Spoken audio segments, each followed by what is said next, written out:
Imagine you are a boat, but your anchor is stuck at someone else's dock. Every wave of mood, every criticism from others throws you against the rocks. This emotional dependence is an invisible prison, but today we will sever that anchor. There was a time when I lived for others' applause. Every smile I sought, every word of praise I craved was a piece of my peace I willingly gave away. I believed that love was a constant negotiation, an effort to be enough for the other. But this quest left me exhausted, empty, and, ironically, alone in my own mind. It's a treacherous delusion to believe that happiness is a gift someone can give or take away. This mindset transforms love into a contract of servitude, where you erase yourself in the hope of being accepted. Every relationship becomes a minefield of unspoken expectations and silent frustrations. You're not building a partnership, but setting the stage for your own performance, always dreading the final judgment. But there is a way to dismantle this prison. Stoic wisdom, tested by time and life, offers not an escape, but a solid foundation. 5 principles that, if applied, can transform your relationships from sources of anxiety into sources of strength, respect, and true love. Prepare to build your own temple of unshakable worth. If the idea of reclaiming the reins of your own happiness ignites a flame within you, then comment "Mastery" below. Let's together uncover how the Stoic mind can revolutionize the way you relate, starting with yourself. Have you ever found yourself in an invisible tug-of-war with someone you love, where the rope is happiness and you're losing energy with every pull? It's the illusion that the harmony of a relationship is an equation you can solve with the right answer. You bend over backwards to anticipate the other's mood, calibrate words and measure actions, believing you can control their reaction. This exhausting dance, where you try to be the conductor of an orchestra of feelings that are not yours, leads only to frustration and an overwhelming sense of helplessness. It's like trying to hold water with open hands. With every squeeze, more slips away. You become an emotional hostage, always at the mercy of the other's fluctuations. Epictetus, the ancient slave who became one of the most influential Stoic philosophers, understood this fundamental truth firsthand. He knew what it was like to have his life and body under the control of others. In his discourses, he bestowed us the wisdom. The things in our control are opinion, impulse, desire, aversion, and, in a word, whatever are our own actions. The things not in our control are body, property, reputation, command, and, in a word, whatever are not our own actions. He didn't invite us to ignore the world, but to distinguish between what is intrinsically ours and what belongs to the external. Your partner's mood, their decisions, their expectations, these are not. Recognizing this boundary is the first step towards emotional sovereignty. To begin applying this wisdom today, start by mapping your energies. Grab a notebook and list the concerns that plague your mind regarding your relationship. Next to each, write C for control and NC for non-control. You will see that most of your anxieties fall into the NC column. Instead of trying to force change in the other, direct that energy towards your own responses. Practice the Stoic reserve clause. Approach interactions with the intention of acting virtuously, but with the acceptance that the final outcome may not be what you desire. For example, instead of "I'm going to make my partner listen to me," think I will express my truth with clarity and respect, and I will accept their response, whatever it may be. By doing this, you will not become passive, but proactive in your own peace of mind. In a week, you will feel a tangible reduction in your anxiety burden, a lightness that only comes when you release the reins of the uncontrollable. When you master this art of accepting the uncontrollable, anxiety will dissipate like smoke. You will free yourself from the need to manipulate outcomes and gain an inner peace that cannot be shaken by external fluctuations, paving the way for the next pillar. Your mind will become an impregnable fortress. This is the foundation, but for this fortress to stand, you need a constant supply of strength that comes from an inexhaustible source, yourself. And this leads us to the second pillar. Have you ever felt like you're constantly searching for a missing piece within you, and that the only way to find it is through another person? It's the seductive Hollywood narrative, you complete me. But in real life, this belief is a slow poison.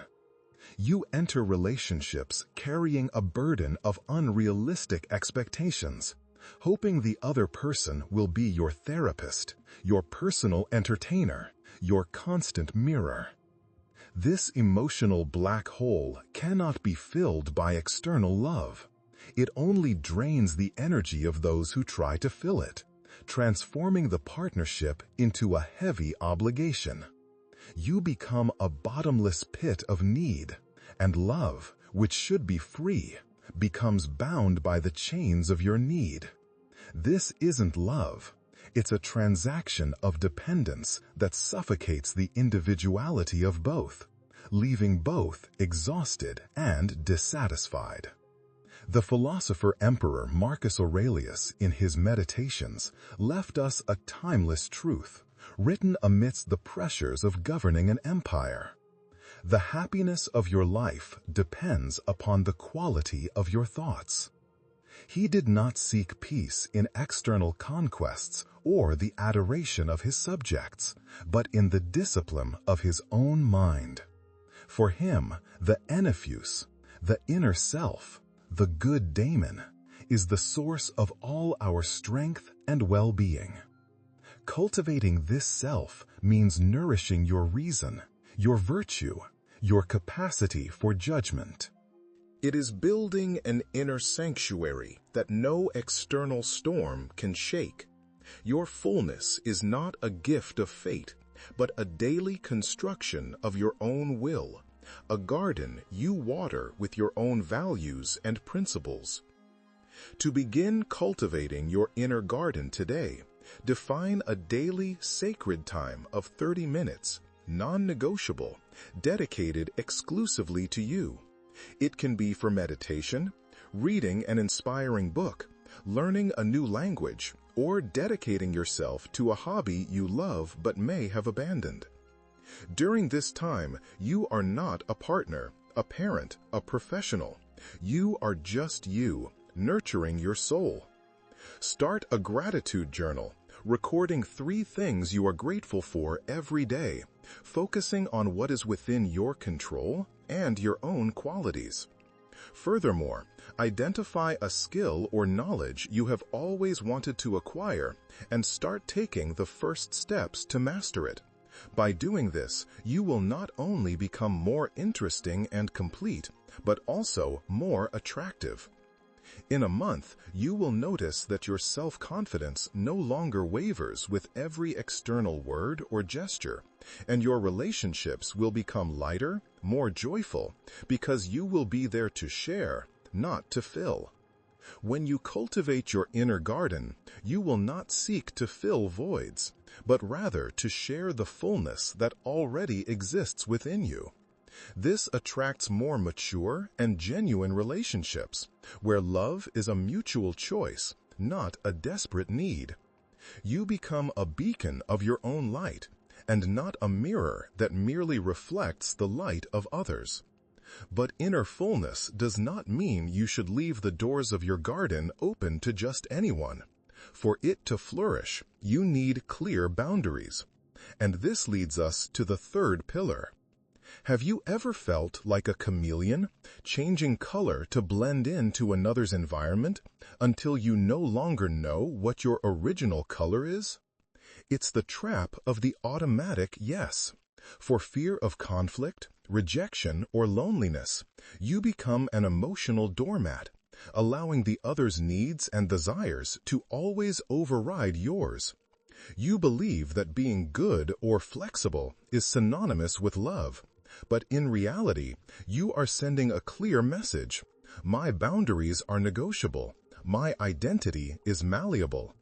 This gradual erasure of yourself generates a silent resentment that erodes the foundation of the relationship, transforming respect into pity and admiration into condescension.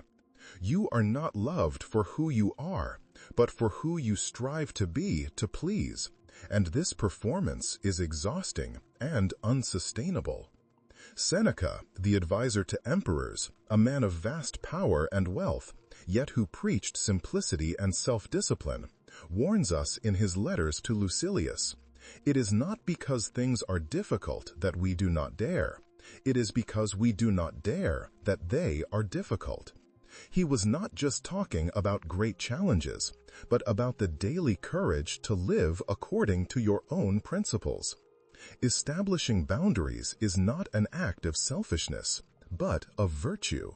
It is protecting your time, your energy, your values, and your peace of mind. It is an act of self-defense that, paradoxically, invites the other to truly respect you. Without boundaries, you are not being loving. You are being negligent with yourself and teaching the other that your neglect is acceptable, paving the way for exploitation. To establish the boundaries of your soul today, start with a boundary audit. List the situations where you feel invaded, disrespected, or drained in your relationships. Identify which boundary was crossed. Then, choose one of these situations and prepare a clear and concise phrase to communicate your boundary, using I statements. For example, instead of "you never give me space," say, "I need 30 minutes of quiet when I get home to recharge." Practice this communication in front of the mirror. When the opportunity arises, deliver the message with calm and firmness. Don't over-explain yourself. Remember, the goal is not to control the other's reaction, but to communicate your truth and protect your space. With each boundary established and respected, you will feel an increase in self-esteem and a decrease in resentment. In 2 weeks, you will notice that the people around you begin to treat you with more consideration because you have taught them to do so. When you establish clear and respectful boundaries, you will not only protect your energy and integrity, but also teach the other person how to truly love and respect you. This will strengthen the relationship, based on trust and mutual admiration, and not on unilateral concessions. But what good are boundaries if we don't know how to speak across them? For your boundaries to be understood and your inner garden to flourish, you need a bridge, and that bridge is communication. If you are feeling that this path of self-discovery and strengthening is calling to you, comment "strong" below. Let's build this unshakable strength together. Have you ever found yourself in a cycle of silence and assumptions, where unspoken words weigh more than spoken ones, eroding trust? It's the dangerous dance of omission and explosion. You swallow frustrations, avoid confrontation, hoping that the problem will resolve itself or that the other will read your mind. But this silence is not peace. It's an emotional powder keg. When the pressure becomes unbearable, the explosion comes, uncontrolled, full of accusations and old hurts. You speak impulsively, hurting, not because you want to, but because emotion took control. This pattern destroys intimacy, creates chasms of incomprehension, and dialogue into a battleground, where no one feels safe to be vulnerable or to truly listen, and true connection becomes a distant myth. Epictetus, in his discourses, challenges us. It is impossible for a person to learn what he thinks he already knows. And he implicitly adds that it is impossible for a person to communicate effectively if they do not master themselves. Stoic communication is not about venting everything one feels, but about expressing the truth with virtue, with honesty, courage, justice, and self-control. It is the art of being vulnerable without being reactive. It is speaking with clarity without accusing, listening attentively without judging. The Stoics teach us that true strength lies in mastering passion before it masters the word. The word, when used with wisdom, can be a blade that cuts through illusion, or a balm that heals wounds, depending on the intention and the control you exert over yourself. To transform your communication today, start with the 3-second rule. Before responding to something that irritates or provokes you, take a deep breath for 3 seconds. This small pause is your stoic space to regain control. Then use the I feel, when you, and I need structure to express your needs.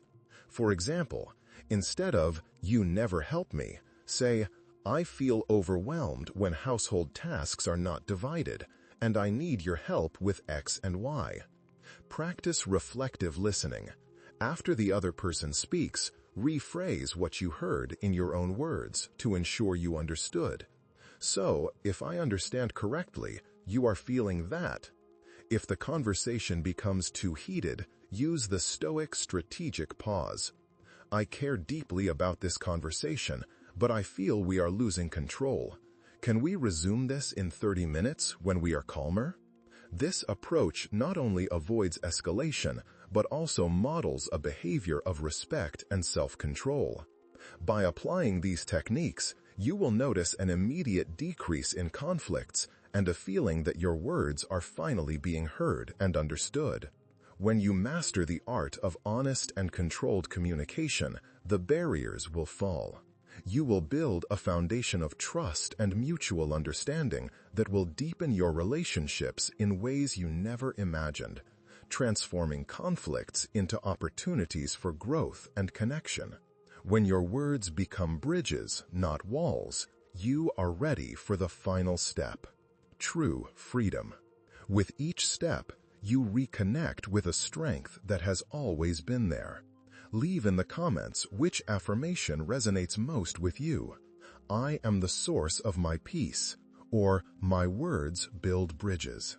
Have you ever felt as if your life was a boat adrift, depending on an external tugboat to keep you on course for happiness? It's the illusory belief that the other person is your other half, the sole source of your joy, your self-esteem, your purpose. You hand over the key to your happiness to them, intentionally transforming them into your jailer. This excessive attachment, this need to have the other to feel complete, is not love. It is a subtle form of imprisonment. You live in constant fear of loss, of loneliness, and every small disagreement becomes an existential threat. Your identity merges with that of the relationship, and without it, you feel lost, empty, rudderless. This dependence does not attract. It suffocates and transforms the potential for a free love into a heavy burden of expectations and insecurities that no relationship can sustain in the long run.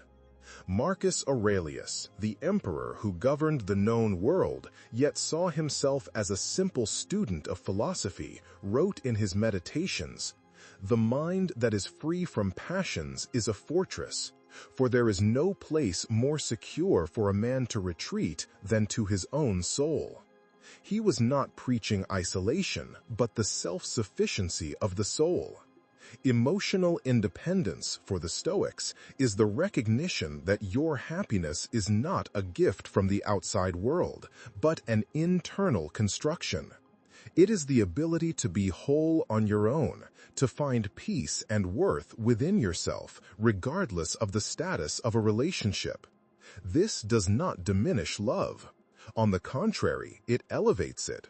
For you choose to love and share not out of need, but out of fullness, transforming the relationship into a mutual enrichment. To embrace your emotional independence today, start with an autonomous pleasures inventory. List 5 activities you love to do alone that bring you joy and satisfaction.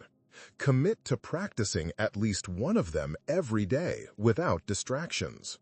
Then, identify an area where you feel your self-esteem depends on the approval of others, e.g., your appearance, your intelligence, your success. Start working on that area for yourself, seeking growth and internal validation. For example, if it's your appearance, dress well for yourself, not for others. If it's your intelligence, read a challenging book out of your own curiosity. Develop your own circle of friends and interests that do not entirely overlap with your partner's. The intention is not to create distance, but to cultivate a robust sense of self. By doing this, you will become a more interesting, more confident, and freer partner. In 3 months, you will feel a profound change in how you perceive yourself and how you relate, realizing that love is a choice and not a crutch, and that your happiness is your sole responsibility. When you embrace emotional independence, you will become a stronger, more attractive, and happier person, capable of building relationships based on love, respect, and choice, and not out of neediness or despair. You will be free to truly love, not out of necessity, but from an abundance of being. These 5 pillars are not just theories. They are powerful tools to sculpt the person you are destined to be. If you are ready to take control of your emotional life and build relationships that truly matter, comment "Revolution" below. Your journey to Stoic mastery in relationships begins now. Our journey began by unveiling the illusion that happiness resides in the hands of others. We saw that true freedom flourishes when we accept the uncontrollable, freeing our energy from lost battles. We raised the boundaries of the soul with clear limits, protecting our integrity. We sharpened the blade and the balm of honest and controlled communication, building bridges of understanding. And finally, we cast the anchor of the self into emotional independence, becoming the inexhaustible source of our own joy. You are no longer the reflection of others' expectations. You are not the echo of approvals or disapprovals. The person who emerges from this journey is a pillar of self-sufficiency, with a peace that cannot be bought or stolen. You have broken free from the golden cage of dependence, and now your relationships are encounters of 2 whole souls, not of halves seeking completeness. It is the dance of 2 stars that shine by themselves but choose to orbit together, enriching each other's universe. This is the promise of Stoic autonomy: love without chains, respect without negotiation, and happiness that is intrinsically yours. If this roadmap has ignited a new vision for your relationships, if it has inspired you to seek this inner fortress, please leave a like. Share in the comments which of these pillars resonated most deeply with you, and which you commit to applying starting today. Your experience can be the light someone needs. And to continue uncovering the secrets of the Stoic mind and transforming your life, Subscribe to the channel and hit the notification bell to not miss our next content. Your journey of inner mastery is just beginning. Remember, the truest love begins within you, and the only approval that matters is your own.